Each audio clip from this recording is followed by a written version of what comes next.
eu acho que é melhor a gente começar em termos de comportamento, ou se fosse ao contrário de uma pessoa hétero e de uma pessoa homossexual. Eu quero começar aí. Porque o hétero... O foda é que eu não vou conseguir argumentar sobre isso direito. Por quê? Minha posição é muito perigosa sobre isso. Muito.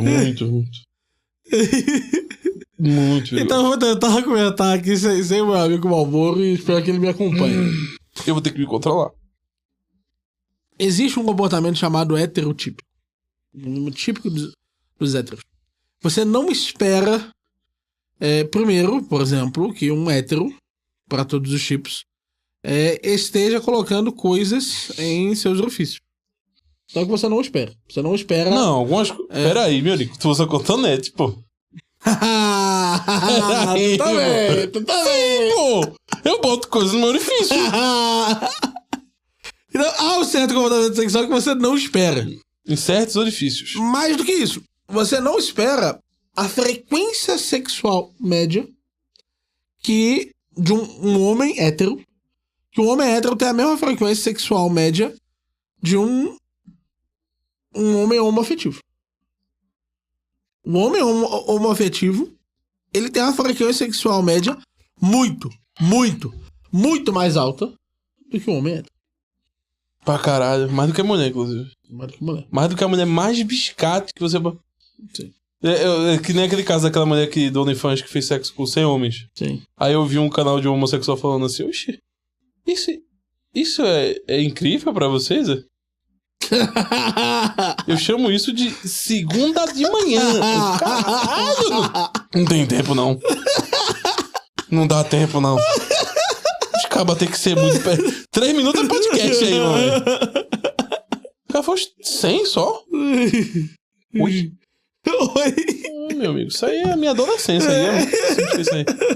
Fiquei realmente impressionado. Não, tem alguns lugares frequentados pela comunidade do Vale em que você precisa ir de bota. Porque o chão está cheio de esperma. Então é forte, velho. Dá uma sensação ruim, velho. Mas é o caso. Mas eu sei, mas dá uma sensação ruim. Deve dar uma sensação ruim. Dá uma sensação ruim. Porque deve grudar, né, velho? Deve dar uma Sim, porque os caras tá de bota, velho. Pra tá descalço.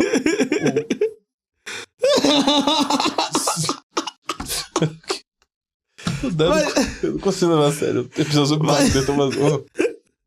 Mas há uma questão aí em torno do comportamento, que é um comportamento, inclusive, um pouco mais frágil do que o homem. Então há uma tentativa, já que eles estão sempre com sentimentos à flor da pele, justamente pela sexualidade muito intensa, a gente sabe... Esse teu argumento é mais ou menos o que eu ia usar, que eu não posso usar, só que eu ia usar de outra forma, tá vendo? A gente que é homem, a gente sabe que quando você aumenta a sua frequência sexual, você fica de alguma forma vulnerável. Quer ver um exemplo fácil? O pessoal vai entender. Cuidado, amor! É perigoso fisicamente pra mim. Só que em Barbacena não tem tantos homens musculosos. Homens que tomam bomba. Certo. Você tem medo e volta atrás em relação a homens que estão tomando. Você sabe que são pessoas estressadas pela quantidade de hormônios que elas tomam. É comum um cara que toma uma certa quantidade de anabolizantes dele ser um homem mais violento e muito mais sensível tanto pra chorar. Sim.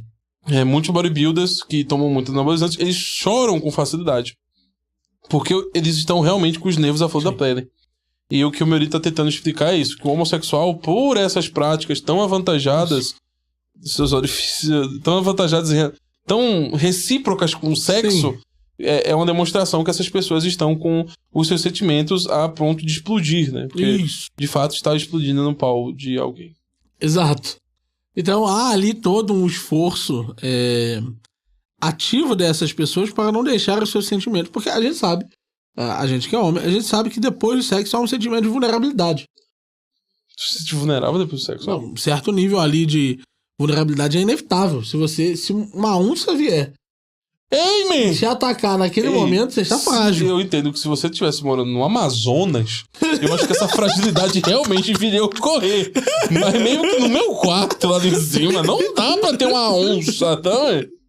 Mas o seu corpo, logo após o sexo, ele vai abaixar os níveis de agitação.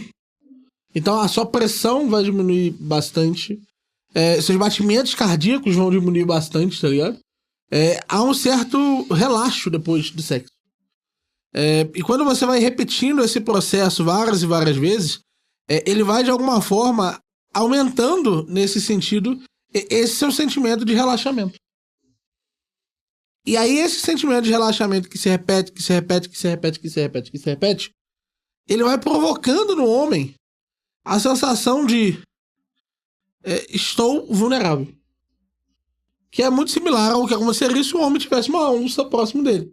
Mas o que ele tá fazendo é que ele tá levando... Cante, calma aí, cante.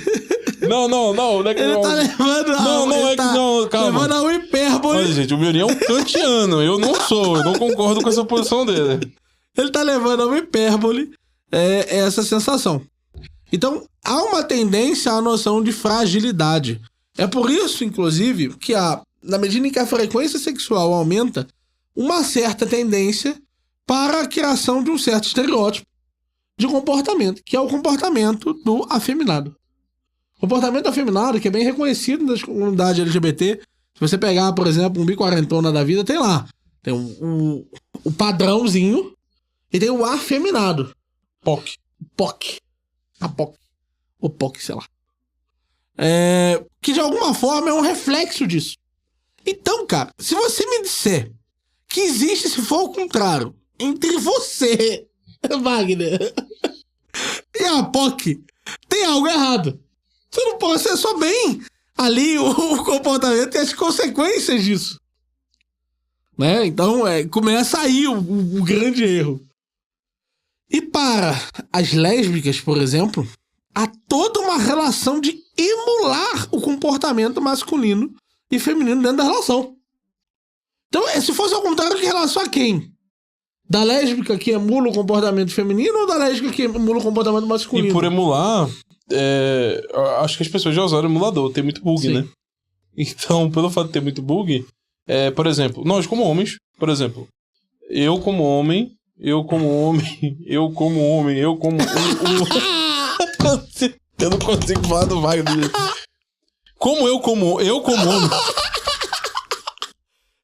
Eu como homem. E vocês também comem homem. Vocês também como homens sabem que, por exemplo, na nossa infância, na nossa adolescência, talvez não para algumas certas gerações que estão aí, a gente sabe que, quando eu era mais novo, eu sabia que quando eu entrava numa digressão com outro homem, com outro jovem, um rapaz, etc., eu sabia que ali a gente podia cair na porrada. Podia. E caíamos na porrada. E eu levei um soco. E eu já apanhei. E eu já bati. Uhum. E quem já apanhou e quem já bateu sabe que é o famoso pombo sem asa, né? Tem um cara magrinho ali, mas que quer dar um soco que pega num lugar específico do nosso corpo. Fica bambo também. Uhum. E machuca, você às vezes se apaga. Uhum. Quem já treinou arte marcial também, Sim. você sabe a capacidade que um outro homem tem. Sim. E você já apanhou de um outro homem. Sim. E você já bateu em um outro homem. Principalmente no queixo. Então ambos sabemos as nossas capacidades. Eu sei a capacidade que eu tenho de levar alguém à morte, por exemplo, ou levar alguém a pagar. Se levar à morte. E me levar à morte também. Sim. Então nós sabemos, pelos atos que nós processamos ao longo da nossa vida, por causa de uma certa essência masculina que nós temos, que nós sabemos que quando entramos numa divergência com outro homem, estamos entrando numa divergência para a vida ou para a morte, para ser muito machucado ou o outro sair muito machucado. A lésbica que emula o comportamento masculino, ela não sabe disso. Então qualquer coisa para uma lésbica que emula o comportamento masculino é eu vou bater em você! E com a guarda baixa, né, abrindo assim, e aí quando vem um pá! Quantidade de treta que eu já vi, e aí me perdoe a expressão, sapatonas andando, é muito grande. Justamente porque elas se colocam nessa posição e elas não sabem exatamente como se portar. É agora que eu vou pra frente, agora que eu vou pra trás. Se eu for pra frente com a baixa guarda, eu tomo na cara, como é que faz? Sim. Se eu tomar um soco bem dado, porque a maioria dessas pessoas não tomaram... Antes de tomar o primeiro soco bem dado, elas não tomaram o soco bem dado e já estão brigando com pessoas adultas que têm uma capacidade física de machucar o outro muito mais elevada. Sim. É muito alto. É muito alto. Então, a própria emulação que elas têm do comportamento masculino é uma emulação que é meio bugada. É meio... Incompleto. Você vê que é incompleta, tá ligado? A forma de tentar... O aumentar a voz não sai uma voz grossa. Então, tipo, não tem imposição alguma com a outra pessoa, tá ligado? Sim. Então, sai bugado. Então, quando se fala... Se fosse ao contrário, é difícil. Porque se fosse ao contrário, aquele cara naquela situação saberia como agir da melhor maneira. E pode ser que ele não soubesse. Mas, pelo menos, socialmente, se acredita que um homem vai saber melhor tomar conta de uma situação que uma mulher, uma pessoa que emula o comportamento feminino, uma mulher que emula o comportamento masculino, não vai saber lidar como um homem sabe lidar, porque ele já passou ao longo da vida dele por vezes aquela situação. E eu acho que o claro aí, pra mim, é que é ainda mais difícil com as pessoas que são trans.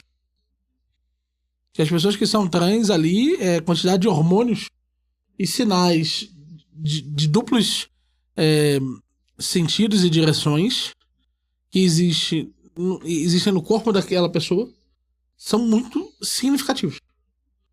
Como é que, meu amigo Wagner, você equivaleria-se a um cara que cortou o mingolinho dele e que está tomando uma porrada de hormônio? Como é que você é o contrário desse aí? Certo? Parece que não encaixa se fosse ao contrário aí. Então eu não consigo entender como é que isso de fato participaria para esse argumento fazer sentido.